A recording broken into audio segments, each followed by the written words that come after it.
नमस्कार, मैं हूं आमिल बेग। आप देख रहे हैं सिटी बुलेटिन न्यूज़। पेश हैं आज के प्रमुख समाचार। रामनगरी अयोध्या में कार्तिक पूर्णिमा स्नान सोमवार को है। हर साल यहां पर लाखों श्रद्धालु पहुंचकर सरजू नदी में डुबकी लगाते हैं, लेकिन इस बार कोरोना संक्रमण की वजह से बाहरी लोगों के अयोध्या में प्रवेश से रोक लगाई गई है। इसके लिए अयोध्या के 13 जगहों की सीमाओं पर बैरियर लगाकर सुरक्षा बल तैनात कर दिए गए हैं। साथ ही अयोध्या आने वाले श्रद्धालुओं की आईडी चेक करके केवल स्थानीय लोगों को ही अंदर आने की अनुमति दी जा रही है। बताते चलें कि अयोध्या में सुरक्षा की दृष्टि से कड़े इंतजाम किए गए हैं। कार्तिक पूर्णिमा मेला की सुरक्षा को एटीएस के हवाले किया गया है। इसके अलावा सीसीटीवी कैमरे के जरिए पूरे इलाके की निगरानी की जा रही है। एडिशनल एसपी के साथ एक मजिस्ट्रेट भी मौके पर तैनात है। अयोध्या मेले के सुरक्षा अधिकारी जिले के एसपी सिटी विजयपाल सिंह के मुताबिक इस बार कार्तिक मेले में सुरक्षा के कड़े इंतजाम किए गए हैं। कार्तिक पूर्णिमा में सरजू नदी स्नान के लिए स्थानीय लोगों पर कोई प्रतिबंध नहीं है, लेकिन बाहरी व्यक्तियों के अयोध्या आने पर प्रतिबंध है। इसके लिए बैरियर लगाकर सीमाओं पर चेकिंग की जा रही है। उनकी आईडी को चेक किया जा रहा है। एसपी सिटी का कहना है, कोरोना को देखते हुए प्रशासन हर तरह का एहतियात बरत रहा है। अयोध्या के प्रवेश मार्गों पर चेकिंग अभियान यह जारी है। स्नान घाट सरजू नदी पर सोशल डिस्टेंसिंग का पालन करते हुए स्नान करने की अनुमति दी जाएगी।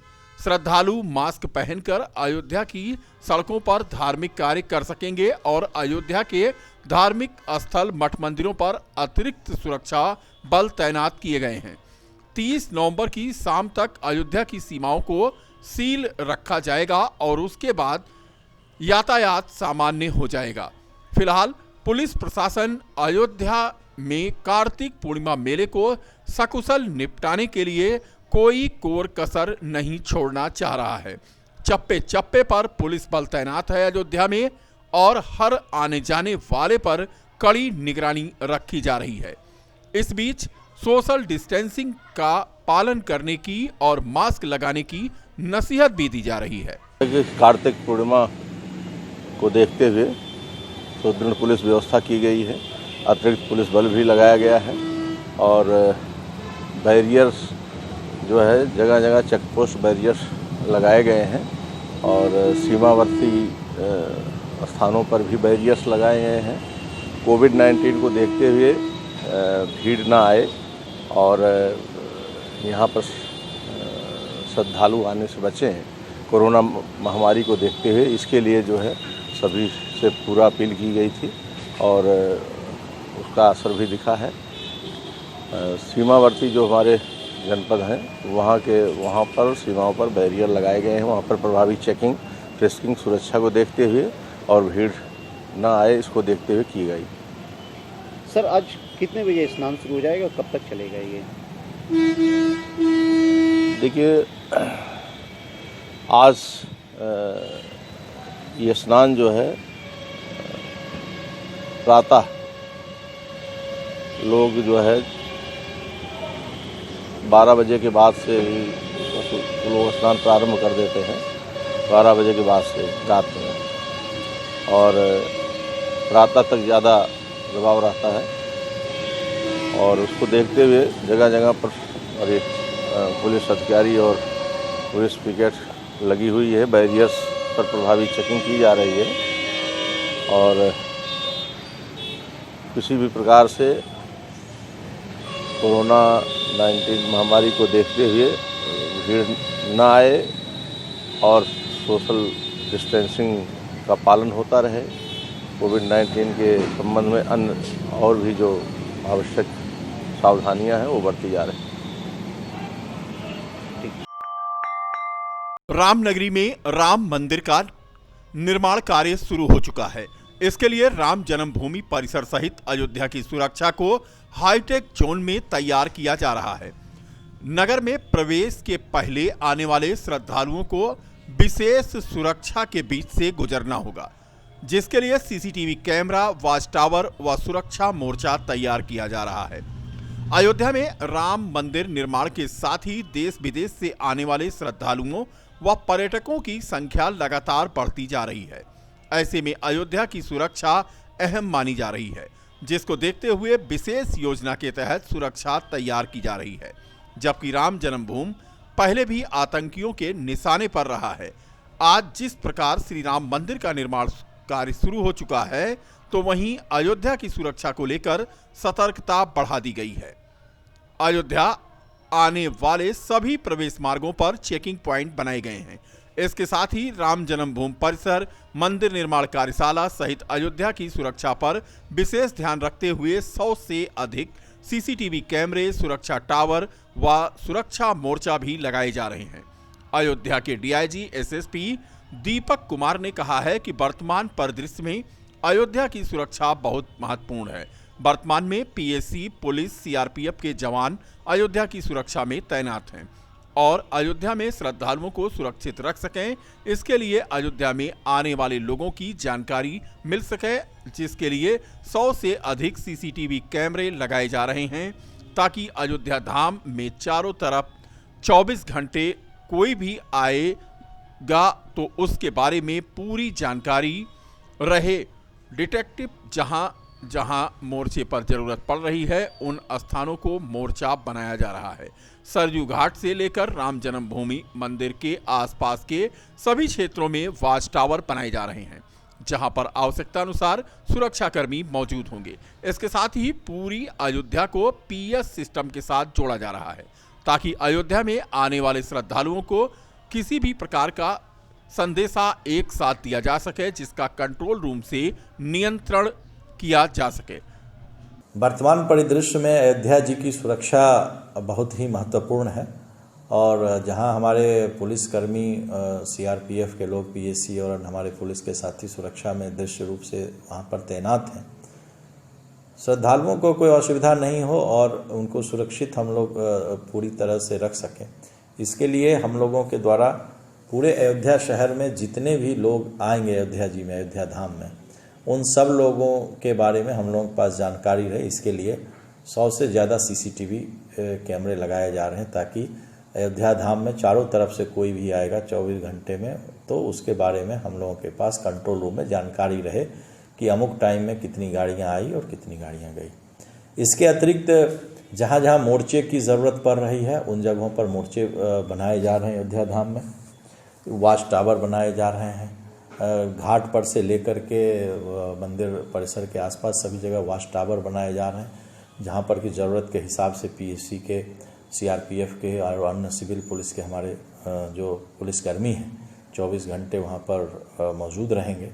और इसके अतिरिक्त पूरे अयोध्या धाम में सीसीटीवी के साथ साथ हम लोगों ने पीए सिस्टम से भी इसको जोड़ा है, ताकि पब्लिक को जब भी एड्रेस करने की ज़रूरत हो पूरे अयोध्या धाम में एक साथ, तो उसको भी हम लोग अपनी बात को कंट्रोल रूम से हम लोग कह सकें और कंट्रोल रूम से इसका पूरा नियंत्रण होगा। यह कंट्रोल रूम येलो जोन के क्षेत्र में होगा और हमें पूरा विश्वास है कि भविष्य में आने वाले समय में अयोध्या जी में जितने भी श्रद्धालु आएंगे अयोध्या धाम का दर्शन करने के लिए, उन सबको एक सुरक्षित वातावरण में हम लोग दर्शन करवाएंगे।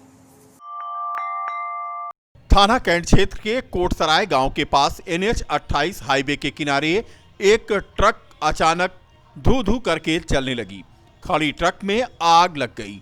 ट्रक के केबिन में लगी भयंकर आग और पूरी ट्रक जलकर देखते ही देखते आग का गोला बन गई। ड्राइवर व खलासी बाल बाल बच गए। यूपी 42T 8384 ट्रक में अचानक आग लगी। कोटसराय गांव के पास NH 28 के किनारे यह ट्रक खड़ी थी। शॉर्ट सर्किट से आग लगने की संभावना जताई जा रही है। फायर ब्रिगेड के दस्ते ने फिलहाल आग पर काबू पाया।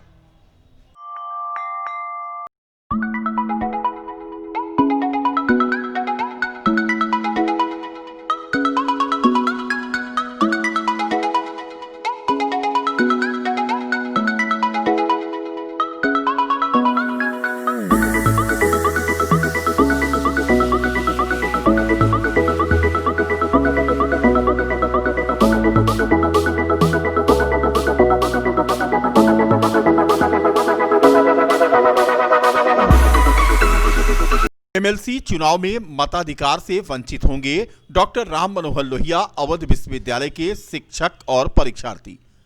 डॉक्टर राम मनोहर लोहिया अवध विश्वविद्यालय की उदासीनता के चलते जहां एक तरफ एमएलसी चुनाव में शिक्षक मतदान से वंचित होंगे, तो वहीं दूसरी तरफ विश्वविद्यालय के छात्र छात्राएं भी अपने मताधिकार का प्रयोग नहीं कर पाएंगे। मताधिकार को मौलिक और संवैधानिक अधिकार माना गया है, लेकिन विश्वविद्यालय की मनमानी के चलते एमएलसी चुनाव में जहां एक तरफ गोरखपुर अयोध्या एमएलसी शिक्षक चुनाव में तमाम शिक्षकों के मौलिक और संवैधानिक अधिकारों को प्रभावित किया जा रहा है, तो वहीं लखनऊ के एमएलसी स्नातक के चुनाव में अवध विश्वविद्यालय के छात्र भी मतदान नहीं कर सकेंगे। दरअसल 1 दिसंबर को गोरखपुर अयोध्या और लखनऊ निर्वाचन क्षेत्र के एमएलसी का चुनाव होना है। इसी दिन अवध विश्वविद्यालय के तमाम परीक्षाएं भी घोषित हैं, जिसके चलते चुनाव में लगे तमाम शिक्षकों और छात्रों को अपने मताधिकार से वंचित होना पड़ेगा। 1 दिसंबर को चुनाव है और इसमें परमानेंट एडेड कॉलेज और संस्कृत विद्यालय सहित विश्वविद्यालय के शिक्षकों को मतदान कर अपना प्रतिनिधि चुनने का अधिकार है। लेकिन इसी दिन अवध विश्वविद्यालय ने एमफिल, एमसीजे, एमएसडब्ल्यू और अंग्रेजी सहित तमाम परीक्षाएं भी आयोजित कर रखी हैं। ऐसे में परीक्षा ड्यूटी में लगे शिक्षकों और बाराबंकी जनपद के छात्रों को कहीं न कहीं उनके मताधिकार से वंचित करने का काम भी अवध विश्वविद्यालय कर रहा है। बता दें कि आगामी 1 दिसंबर को गोरखपुर अयोध्या निर्वाचन क्षेत्र से एमएलसी शिक्षक का चुनाव होना है, तो वहीं लखनऊ निर्वाचन क्षेत्र से एमएलसी स्नातक का चुनाव है।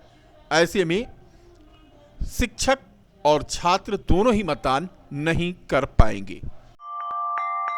अयोध्या जिले की मवई पुलिस ने मुखबिर की सूचना पर एक फर्जी दरोगा को गिरफ्तार किया है। फर्जी दरोगा के पास से 1 अदद वर्दी, फ्लैप, बाजू, कलर मोनोग्राम, सीटी, डोरी, बेल्ट, कैप व एक फर्जी परिचय पत्र भी प्राप्त हुआ है। मवई पुलिस ने यह गिरफ्तारी की है। गिरफ्तार दरोगा संदीप सिंह थाना कुमारगंज के माज गांव का रहने वाला है और लोगों से वह दरोगा बनकर अवैध वसूली करता था। मवई थाना क्षेत्र के नवगांव गांव में एक व्यक्ति की सूचना पर हमारी बाबा बाजार पुलिस पहुंची कि उनके यहाँ ये संदेह हुआ उनको कि एक मुकदमा लिखाए थे थाने में अपनी बेटी के लिए ससुराली धन के आरोप का, दहेज उत्पीड़न का। तो उसमें एक दरोगा जी विवेचना पे आए हुए हैं, लेकिन उस व्यक्ति के चाल चलन से उनको संदेह हुआ कि ये दरोगा असली नहीं फर्जी लग रहा है, उसके वर्दी के पहनावे से और उसकी बातचीत से। इस सूचना पर हमारी पुलिस तत्काल पहुंची और गहनता से छानबीन की तो पता चला कि संदीप सिंह जो मझगांव थाना कुमारगंज का रहने वाला है, इसके पास से फर्जी आईडी कार्ड और जो भी वर्दी के सामान है वो मिले और इसमें तहरीर प्राप्त कर उचित धाराओं में अभियोग पंजीकृत करके आज माननीय न्यायालय से रिमांड प्राप्त कर जेल भेज दिया गया। बीकापुर तहसील मुख्यालय पर हाईवे के किनारे सुलभ इंटरनेशनल शौचालय है। इसकी हालत बद से बदतर हो गई है। वर्ष 1997 में स्थापित यह सुलभ कॉम्प्लेक्स प्रयागराज अयोध्या हाईवे के किनारे होने के कारण अति महत्वपूर्ण है। बीकापुर नगर क्षेत्र में यह सुलभ कॉम्प्लेक्स इन दिनों गंदगी का पर्याय बन गया है, वह भी तब जब युद्ध स्तर पर स्वच्छता अभियान के डंके बज रहे हैं। तहसील परिसर में स्थित सुलभ कॉम्प्लेक्स में गंदगी का आलम यह है कि इसमें से निकलने वाली बदबू यहां काम करने वाले वकीलों के लिए सिरदर्द बन गई है। ना तो कॉम्प्लेक्स का निकलने वाला मलबा टैंक भर जाने के बाद सफाई होती है और ना ही यहां पर कोई ध्यान देता है। एडवोकेट बीकापुर तहसील, देखिए यहाँ पे हमारे शेड नंबर 1 के ठीक सामने एक सुलभ शौचालय बना है, जो कि 1997 में तत्कालीन जो है सांसद माननीय विनय कटियार द्वारा इसका निर्माण करवाया गया था और तब से और आज तक किसी भी अधिकारी या कर्मचारी द्वारा यह जहमत नहीं उठाया गया कि इसको देख लें, इसकी सुरक्षा क्या है, इसका निर्माण कैसा है। बिल्कुल एकदम क्षतिग्रस्त है, जर्जर अवस्था में है। यहाँ तक कि इसका गड्ढा जो है लेटरिन टैंक वो भर चुका है और इसका जो मल मूत्र है वो इसके ठीक बगल एक कुआं है, उस कुएं में इसका मल और मूत्र जाता है, जिससे क्या बताएं, बताते हुए मुझे बड़ी दुखद और शर्मिंदगी महसूस हो रही है कि बताइए हिंदू धर्म में कुआं जो है पूज्य होता है, उसका पूजा पाठ किया था और उसमें इसका मलमूत्र जा रहा है, जिसके चलते तमाम दुर्गंध रहती है। यहाँ पे बैठना बिल्कुल दूभर रहता है। सुबह से 10 बजे से शाम 5 बजे तक हम लोगों को यहाँ बैठना रहता है। इस बीच इतने मच्छर यहाँ आ जाते हैं जिनसे जो है तमाम खतरनाक बीमारियों का जो है अंदेशा रहता है हमेशा। फिलहाल अधिवक्ताओं ने मांग की है कि इस सुलभ कॉम्प्लेक्स के दिन बहुरें, ऐसा अधिकारी ध्यान दें, साफ सफाई हो जाए और रंगाई पुताई हो जाए, जिससे बदबू से निजात मिले। बीकापुर तहसील मुख्यालय पर इंटरनेशनल शौचालय बनाया गया है, जिसको माननीय श्री विनय कटियार द्वारा, सांसद फैजाबाद द्वारा बनाया गया है। अब ये दुर्गंध का संवर्ग बना हुआ है, इसकी साफ सफाई नहीं हो पा रही है। कई बार तहसील के अधिवक्ताओं द्वारा उच्च अधिकारियों को इसके बारे में बताया गया, लेकिन कोई भी निदान नहीं किया गया।